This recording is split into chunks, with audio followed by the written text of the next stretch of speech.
episode of the Dollar Bin Bandits, and I am Oren Phillips. And today we have something near and dear to my heart, a cartoon and a comic book that meant a whole lot to me growing up. I'm talking about Defenders of the Earth.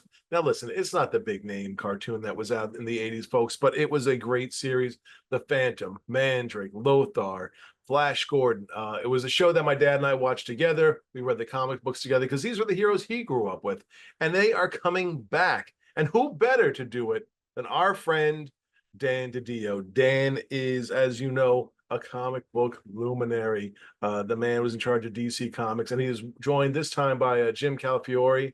Jim was going to join us. Unfortunately, he couldn't make it for the taping. We're going to do a show with him a little later on in a few months. But this series, you guys know, I don't read a lot of new books.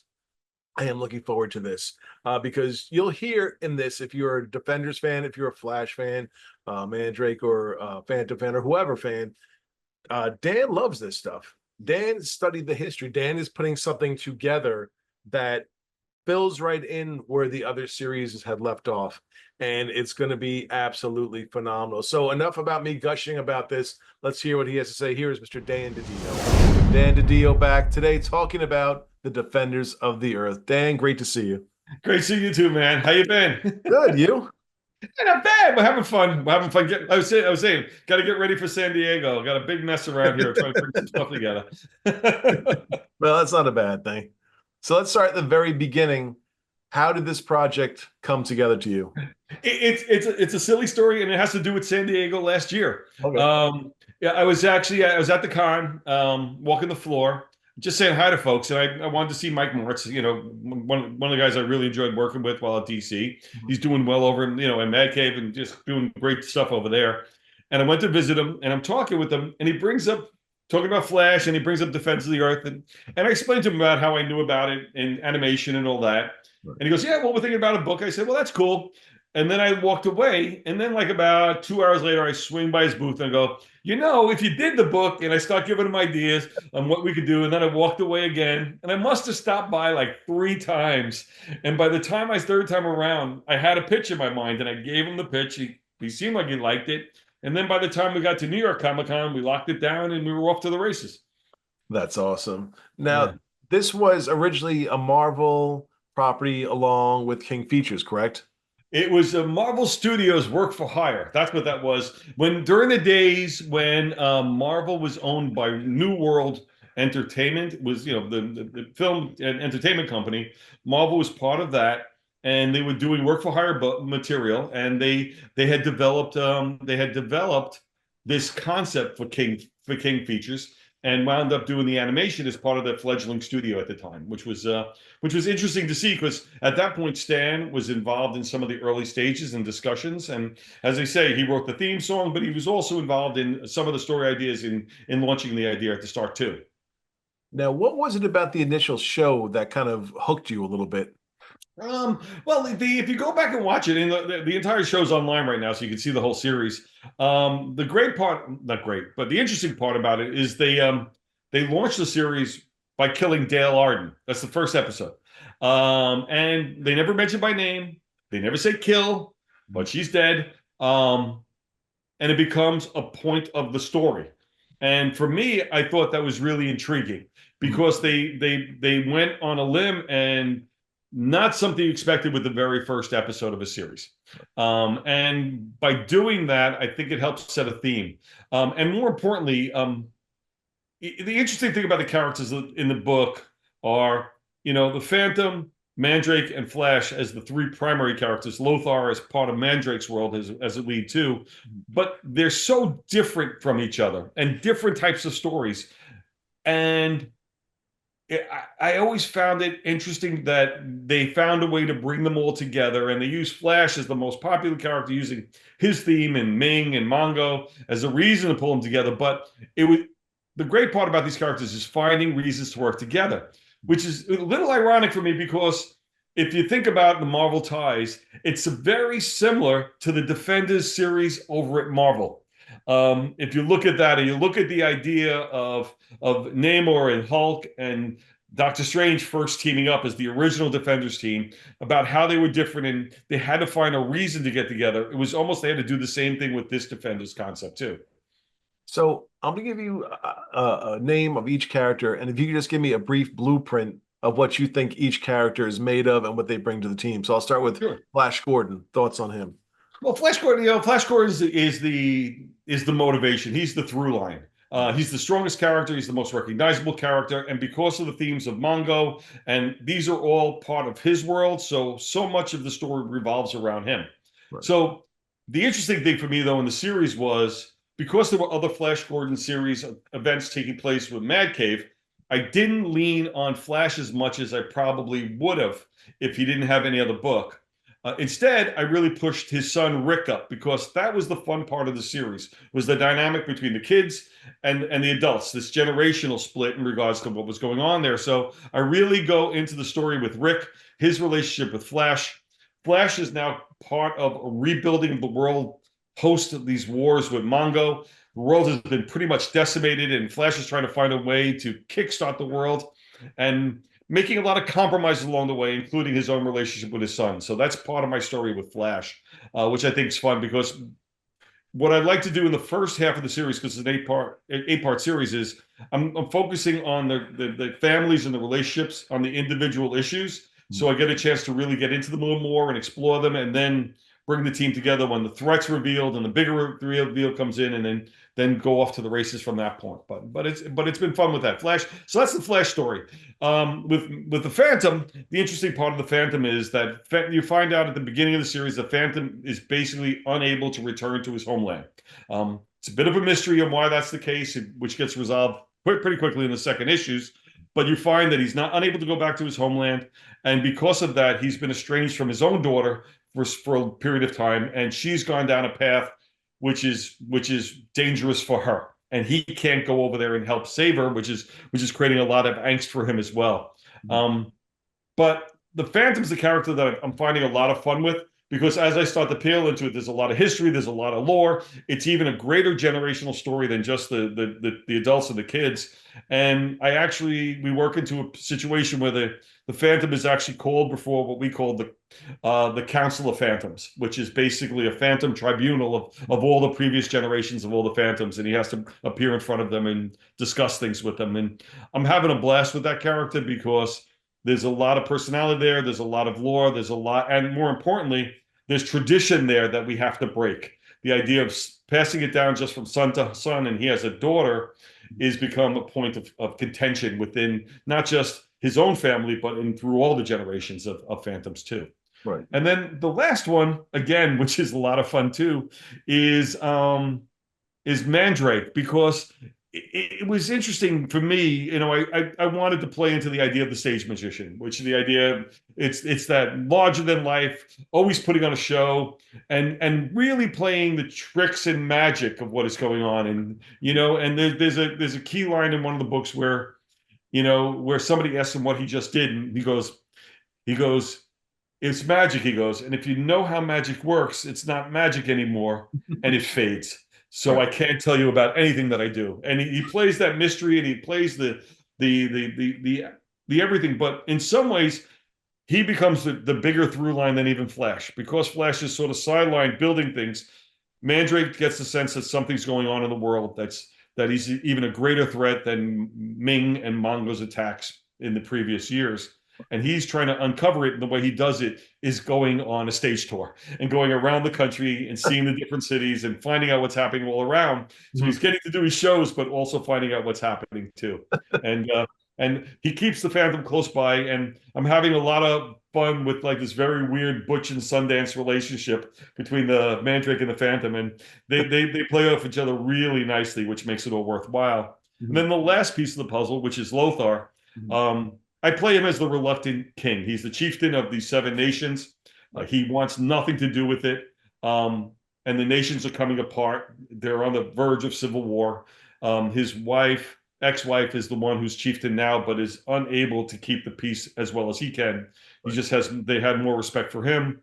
And because of that, he's being called back and he doesn't want to go. And there's a lot of personal family animosity. So his own son, LJ, almost has to play negotiator and peacekeeper between the two chieftains because he realizes the only way he can bring everybody together is bring his own family back together first and then unite the nations too. So a lot of fun stuff happening through him. And more importantly, there's an underrocking threat throughout the entire series that sort of bubbles to the top that plays against a lot of things that people might recognize. Right. But we use the expression, how do you save a world that doesn't want saving? And the reality is that after the wars with Mongo, the world was beaten down, and everybody makes a lot of compromises to try to get back to the way life used to be. Mhm. And unfortunately, those compromises actually are a greater problem than actually what they were faced with.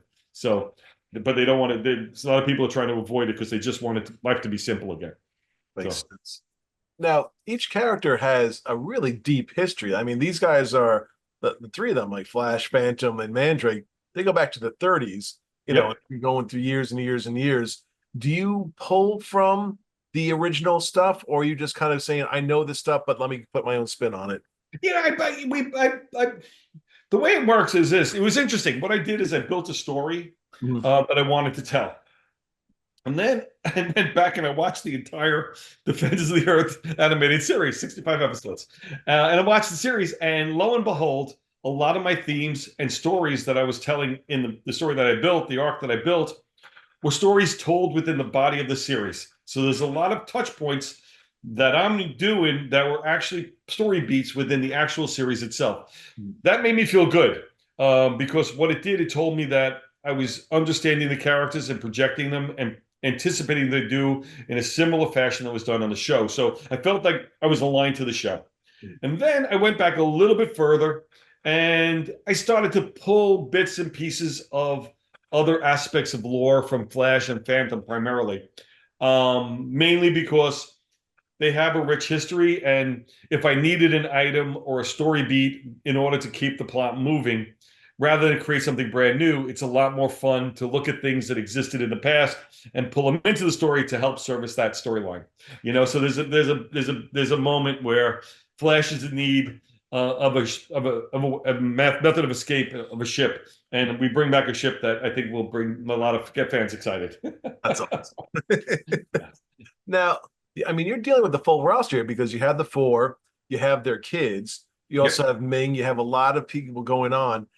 Is it tough to find time to sort of give each character a little bit of time in the spotlight and to mix and match some of the stories? It's the hardest thing it's one of the hardest things about writing a team book is sometimes you fall into stereotypes or just hope that the people know enough about these characters to move the story along without deeper explanation to stop the story. But the good part is that I think what I did is, at least in the first few stories, spent time so everybody gets a moment. It's not just a moment of two characters together. And what I keep on trying to do, and this was actually something I learned from Len Wein, of all people. I used to talk with Len a lot about stories and all that. And what he said, you got to keep on mixing up what characters are together to re-examine the dynamics so you can give out more of the backstory and who they are as you're moving the story forward. So their interactions help inform you about who they are and what they stand for. And the only way you can get more of the character is by mixing up the interactions. Gotcha. And that's always stuck with me at team books, especially. And he was a master at team books. So because the team books, you're so busy just trying to keep the plot and just keep everybody. But you always want to try to find something that's unique to those characters. And actually, now this goes back to Jim Lee. Now this goes to Jim. Jim used to tell me about when he did a team book, and he's had some success with team books. Right. A little bit. That you should find something that's a signature for those characters, whether they sit or stand or smoke or drink or do something that allows them, when they're in a room, to be unique from each other. And if you look at Jim's X-Men books, the X-Men are all doing something different so that everybody isn't just standing around. There's nothing worse in a comic these days than when you get these team lineups where they're all standing shoulder to shoulder, hands on hips next to each other, acting and saying the same things, all interchangeable. It homogenizes the characters. In this case, with this book, every character is so unique, you couldn't even do it if you wanted to. So therefore, it forces you to make them special in their own right. Now, I know you said you came up with a pitch and you sort of had an idea in mind.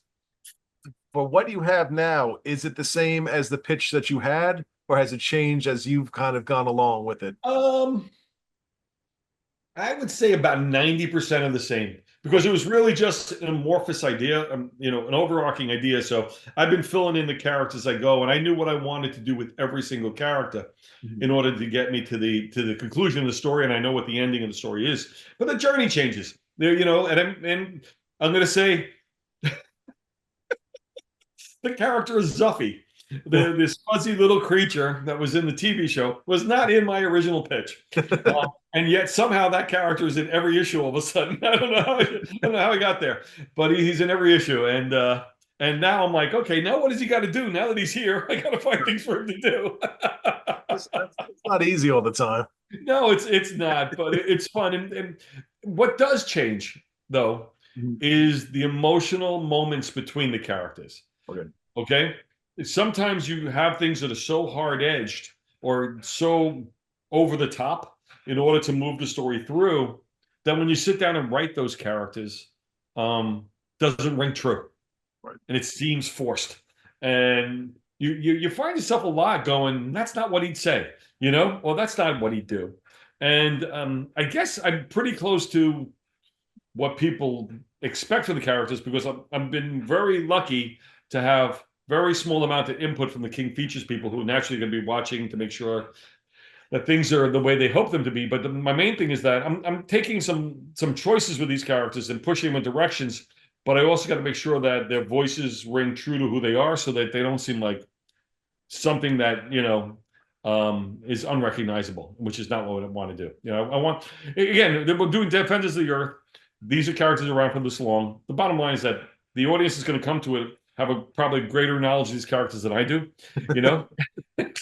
so I want to make sure they feel comfortable with them when they're reading them, and they're not looking for things that don't make sense. Now, you said it's 8 issues long. Do you Yeah. find yourself saying, okay, I have to condense it to fit 8 issues? Or do you say sometimes I have to stretch things out a little more to hit 8 issues? Um, I found I wouldn't say condense. What I did is probably do less stories, Right. meaning, like there's a couple of through lines that I really wanted to follow, especially with the Phantom. I had a real good through line for it, but I found a more logical conclusion to fit into the story because I used to say this when I was at DC, so I have to say it to myself now. Right. If it's not essential to the primary polished storyline, you can cut it loose. If it's a scene where there's a level of character development that's interesting but doesn't service the main story, you got to cut it loose. You know what I mean? And you just got to be focused on the 8 issues to get the most out of it. My main concern is to making sure that the pages are energetic and fun. You know what I mean? And it's a fun read. This is built just to be. This is it's a Saturday morning cereal. As simple as that. That's the only way I can describe it. And that's the way I wrote it. That's the way I want it to be. I want it to be loud, noisy, silly in places, scary in places, cliffhangers, and a lot of action. And what's been great. I'm sorry that Jim wasn't able to join us. He's Sure. done a great job bringing that in. There's a great scene in the end of the first issue with one of the characters set against the moonlight that's absolutely beautiful, an extraordinarily evocative scene, and it captured a lot of the emotion and the quietness right before the loud noise is about to start coming. So it's been fun. Now, speaking of Jim Calafiore, who's doing the art for the book, did you have a hand in picking him for this, or was this? Oh yeah, well, I had worked with, they come to me with artists, and I told them how well we had worked together on a couple of books over at Frank Miller Presents. Right. So we had done the Wraith and Son, and we had done the Greater Good together, and I had a blast working with him. Great storyteller, and I think that's what I really needed. I need somebody who's going to be able to tell story here. We're doing 24-page stories, and we got story on every page. It's like this is not decompressed storytelling. This is pretty jam packed. Like I said, we got a lot of characters and a lot of time. Not a lot of time. Well, when you're working with an artist as a writer, do you like sort of an open back and forth between you and the writer, between you and the artist? It depends. When we did the works at Frank Miller Presents, yes. And this one, Can't do it as much because there's a lot of other variables. You know, we have Mad Cave involved, we have King Features involved. So you need. I had to work from a full script, which is something I don't enjoy. I'll be honest with you. Mhm. And I always have to say I put this really broad-based dialogue in the full script when I do it, primarily because I just wanted people to see what the emotion of the scene is going to be. Mhm. But a lot of times, and they're learning pretty quickly right now. When I go back in after getting the final pencil and inks, I go back in, I change about 80% of the dialogue, Oh, really? including what is some of the, including what they might be saying. I say, because I would think when you're doing this, you have to have the voices from the cartoons in your head interacting with each other when you're doing the dialogue. Oh yeah, that's the good and the bad because I do. And honestly, when you read the script, it sounds like a cartoon because they're all very exposition, very expressive. And then I go in and I try to make it more conversational, more interactive, going in, and try to play it down a little bit. But again, I also want to see what the art looks like, Right. what's the faces on the page, what's happening on the page, to make sure that I capture that moment correctly, so that the words aren't competing with the artwork. Just going back to the original three, I want to get your thoughts. I'll start with Flash again. Why do you think this character has lasted the test of time? He was sort of the everyday guy who gets into a crazy situation, winds up in space, and has to sort of deal with what's going on. I think you just answered your own question. There you go. Because he really doesn't have any special powers. He's just a guy It figuring was things one out. of the funniest moment on the first issue, which was just this really just slight conversation taking place, and we were we have a Flash is helping lead a corporation which is helping rebuild the world, Gotcha. and Jim draws it, and Flash is in costume, Mhm. and I'm looking, I'm like, he's in a boardroom. Everybody's in suits and ties, and he's in costume. And I'm like, we were talking. He goes, "Well, you didn't ask for anything else." And I said, "No, I guess I didn't." And that's kind of who Flash is. And it was funny because when you look at the characters, you got Mandrake in the top hat and the cape and the cane. You lean into it. You don't have to apologize for it. You have to embrace it. And the same thing with Flash and all these characters. Enjoy who they are. Enjoy the fact that people recognize who they are, and have fun with it. And that's kind of what it was like. I mean, it's funny to go from all the superhero stuff, and I've been digressing. And one of the other projects I worked on was working with the folks at Condé Nast on Doc Savage and the Shadow, and I had to do a heavy research on Street and Smith in Mhm. order to do this project, and I got lost in those worlds. Yeah. I have to say, I got lost in those worlds, and I think honestly there is a simplicity and purity to those early types of characters, Mhm. that's so clean and easy to understand. And for the ones that were told really well at the start, Mhm. they're able to exist today because it's tried and true. It's a little bit of what Batman's about, Right. but it's these characters are pretty clean and understandable. They're coming out of the 30s and 40s. There's a roughness of the time. There's a desperation of the time. There's anxiety. It's all this pre-war time, and you feel these people just lifting themselves up and getting the job done. And I think that's something. If you capture that essence Mhm. of what they are, I think that's what makes them work. I mean, I look at these characters in this book, and I say it over and over again. They're heroes because they put everybody else in front of themselves. And that's why it's an interesting moment for me with Flash. Flash loses sight of everything because he's trying to help everyone. Lothar is avoiding it, but he has to go back in a situation he doesn't want to be in because he wants to help everyone. Even Mandrake, who's pretending to be focused on himself, the reality is he's really doing it because he's trying to help everyone. And when you understand that logic, you sort of rooting for them to succeed, even though you see the pain that they're going through in the process of trying to achieve their goals. And for the Phantom, I think, as popular as he is in the States, he is huge worldwide. I mean, I'm learning that the hard way. Because it's got to be tricky for you because in France and South America, all over the world, he is still, Oh up. yeah. And the fun part is he's the one I put through the ringer the most. Hey, man, that's just being brave. He had this big, literally a bullseye on him.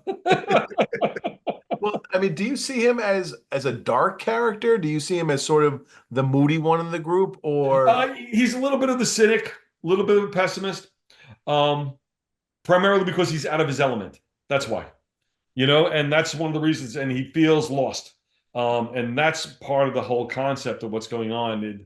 In one of the later issues, he meets the spirit of the first Phantom, the one who started it all, and he gets into it with him about what is the role. After all these generations, is it the same goal? Are we still fighting for the same things? right? And I found that interesting because he's dealing generation on one side and he's being the generational on the other side, and his father's there, his father's spirit's there too. So there's a lot of fun moments there, which gives you really a chance to explore who he is and what he's about. And the good part is in the show, they put a lot of fun stuff in the background, that with playing toys. And I'm just, and I just, if anybody's a fan of the Skull helicopter, just bear with me. We have to get to it. I couldn't put it in the beginning. You're dropping a lot of cool hints here for the fans of this stuff. That's awesome. Yeah, yeah.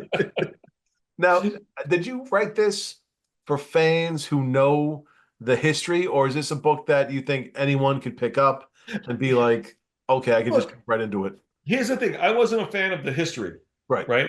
I came up with a story, and now I am a fan of the history. right. So it works on both stages. If you weren't a fan of the history, there's a story that you can follow all the way through if the story intrigues you. If you're a fan of the history's in the book, and it, especially the series, and touches upon the history of the characters a little bit. I want to make sure what I tried to do is not contradict the history of the characters. You might have to go off on a tangent. You might have to move into a new area, but you don't want to contradict what people know is true about those characters. As far as the kids go, in your mind, are they definitely heir apparent to their fathers to take over the mantle of who they are, or can they go their own separate direction? Um, I have every one of those has a different answer. Gotcha. Rick is definitely showing he's his own, trying to be his own person out from under his father's shadow. Mhm. Kashin moves completely in a separate direction from Mandrake. Right. Completely, he moves away from him because their relationship was probably the weakest of the bunch. Mhm. And being a magician, he's much more elusive about working with people. Right. LJ is inserting himself, trying to show that he can be the heir apparent, Right. and Jeddah, she has her own problems. Now, if in the cartoon, if they hadn't inserted the kids in, would you have inserted kids into the story yourself, or would you I, kept? I, I love this. I probably wouldn't have been as interested Okay, without it. From what I remember, if I'm not mistaken, I think Dynamite did I never read it, but I heard good things about the series, The King's Row. I'm not sure, something they yep, did several years back where they did with all the characters. But I think the reason why I'm doing the show, I mean, doing the book, is right. because of the show, because of what it offered, and that's what intrigued me the most. That's what drew me to the story, and I think also, quite honestly, it allows me to contemporize the story so much quicker because it has a shorthand already built in. And when you're looking at the generational aspect of the world itself right now, Mhm. to be able to have this naturally built dynamic in a series that I can take and play real world events in or real world feelings in, playing it out against the backdrop of these characters, it made the storytelling much easier. Now I know this is all brand new. You're still working on this, but do you have in mind another set of stories for these characters? You know what? Every time somebody asks me that question, I'm going to give you my same answer. I think too many people spend too much time worrying about sequels and not spending enough time on the primary book. I'd like to go the heroes and lost route. Give it all you got in the first season, Yep. and if the second season comes along, you figure it out afterwards. I'm pulling out every stop I can to make the first 8 issues as exciting as possible. There is a definitive ending, and that definitive ending could lead to another story. I have absolutely no idea what that story is. Well, talk for a second about working with Mad Cave. How's that experience been for you? Yeah, they've been great. I mean, honestly, I mean, like I know some of the folks over there. They've been fabulous about it. It's fun for me because there's, believe it or not, it brought back a lot of my old animation muscles. Working with toy companies, working with licenses. I used to do that all the time. When we did Beast Machines and War Planets, and I worked on a number of animated series back in the day. Even Mattel with Barbie, where I had to listen to notes that were more about everything other than the stories and characters. And you know what? It's kind of weird, but I just enjoy it. I find it, I say this to people a lot. I love being put in a box writing. Love it. Okay. I'd rather be in a box than have unlimited choices because I will second guess myself to death if I have no rules and I just got to create them and I can do whatever I want. You put me in a box, I spend all my energy trying to find a way to get over on you, and trying to find ways to break the rules of the box, but still stay inside it. And I think those challenges make you better because it forces you to think in different ways, to be more creative in ideas in trying to do it. Instead of just giving up and just saying, oh, fine, they're just going to give me bad notes. No, give me your crazy ass notes and I'm going to find a way to make them work. And I've done that my entire career during my animation days. And it's fun to be able to play those games right now, I think that's absolutely fascinating because, you talk to a lot of people and sometimes they feel like the parameters of working with licensed property is too constricting and they want to, just do their own sort of thing so they can create. But it's really fascinating that you like having that. Oh, I love it. I need rules. Right. I learned that I've seen this happen twice. Okay, twice. And it's not a doing writing, but I'm going to use other examples. Right. When I first started in animation, working in mainframe entertainment, and we were all keyframe animators, and we brought in motion capture. Okay.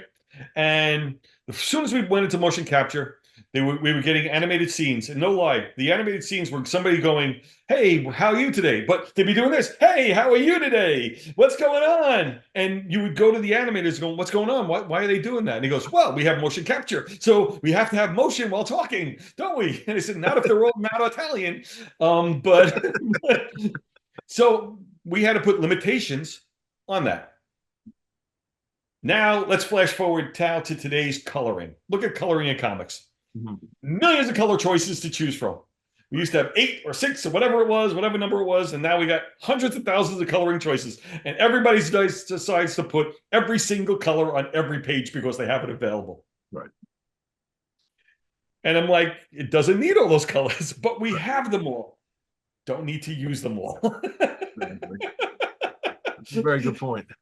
You know what I mean? So the reality is sometimes it's better to work, especially for younger writers, better to work within parameters and borders. Put up guardrails in regards to how you work. Force them to be creative in their solution making rather than just have this unlimited ideas and potential and let the story run in multiple directions without any focus. Use the box as a tool to drive focus and direction, not looking at it as a restraint, but more as a guideline that you're going to work within and use your skills to work out of, Did it feel good to be writing again, doing something like this again? What's the old expression? I hate writing, but love having written. I said, I hate every single thing I do. Yeah. Literally, I really do. I hate everything I write. I hate every interview I take. I hate everything. And I enjoy doing it. Right. Afterwards, I can't even look at it. With this, I'll go back and read primarily because I want to make sure I don't do I forget the story beat on before the last issue. There you go. But I do it because I love the challenge. I like to keep busy. Working at DC in all my various roles was exhausting. I'll be honest with you. And even with the Frank Miller stuff, it was more work than I anticipated, and it became more of a chore than enjoyment. Right. And now I'm enjoying myself. Now I'm just picking and choosing what I want to do. Like I said, we talked about a couple of projects. I had some fun. I did a 10-page story for Godzilla. That's a bucket list thing, Yeah. for the 7th anniversary. I got this. I got a 10-page story coming out with DC, a Nightwing story for Halloween. That's a lot of fun. Oh, wow. Yeah, and so did that, and I got this book here. Working on the second novel. Like we talked about it. I can mention it now. Yeah. We've got this second Svengoolie book that I'm producing coming out, which is another thing. And, there's nothing more wonderful than being able to work on projects you love with people you like. And I'm in a good spot right now with all that. I'm having fun with it, and I think that's what counts. And you start to hit that point where you're not really trying to prove something. You're really more proving something to yourself than to anybody else. And for me, I'm trying to prove some certain things to myself of what I can do. Because after working with people for so long and giving so much direction, you got to sort of put up or shut up, so to speak. Right. I just can't shut up. Well, we're glad you can't, because we love everything that you do. Oh, I appreciate that, man. It's fun. And so, It's just about, and that's why for me, there's no pretentiousness about the books that I work on or the stories that I tell. It's just, you got to just enjoy it. If you're looking for super hidden, if there's a super hidden meaning in a book, it's accidentally there. I'll admit that. It's purely coincidence. No, but it's more about the fact that I like to pull from the world, from life, from everything, and put it in if it helps the story or it makes a good story. And naturally, you want to do things that are relatable because that pulls somebody in because they recognize a little bit themselves and what's going on. So that's helpful. But it's more about having fun these days than anything else. of course. Now, when could fans look for this at their comic shop? I believe it's the second or third week in August, if I'm not mistaken. It's coming down there. We just locked the book. It's in the printer as we speak, so that's pretty exciting. I think. I don't know. I think folks are gonna like it, because I think they're gonna see that there's someone who knows these characters, and it's gonna have fun with it. That you're not trying to reinvent the wheel on them. Yeah, but it was funny. It's funny. We did this 4-page preview, and somebody forwarded me. Somebody reviewed the 4-page preview, which is like, it's a 4-page preview, dude. Relax. But I did a joke in there, and I didn't know how I was going to play, but I do a joke where Garax, who's this big ice robot, Yes. and it's funny because one of the early notes from King Features were, "You're killing all these robots." I said, "Yes, that's why we have them here, because to kill them. That's why they were in the cartoon, because we're not doing people." Right. So Garrix walks in and he goes to Mandrake. He goes, "You are now at the mercy of Ming the Merciless." And the guy goes, "Well, that's a really clunky line." And then the next line is Mandrake going, "You know how ridiculous that sounds?" I'm like, yeah, of course, he's a robot. He doesn't know how syntax or proper anything. He's just that's awesome. And that's the joke. You got to have fun with all these contrivances, because they can be pretty silly. Now you got to lean into it and just enjoy it instead of just trying to justify it, which I think is the biggest mistake you did. Exactly. It's supposed to be fun reading these things. It's not supposed to, a heavy lesson on this, that, and the other thing. Yeah. Well, I figured we'd do something. I want to do something that stands out in its own weird little way, and that's one of the things, is just to make it this crazy adventure and see if people still like crazy adventures in comics. I don't know. So, what do you guys think? I'm psyched. Who better to do it than Dan? We talked about each character. We talked about what he thought about each character, what he wanted to bring to the story. And we all know Jim is a great artist, so this is just going to blend in so nicely. As I said before, I can't wait for this. This is something I think a lot of Defenders fans have been waiting for a while, and this is the right team to do it. And we wish them all the luck and success. I believe it comes out a little later on this month. So can't wait to see all that. So Dan, thank you so much. I think we'll be talking to Dan in a few weeks soon for another sort of big announcement, but we'll see how that goes. For the rest of you guys, have a wonderful week, and we will see you again on Friday.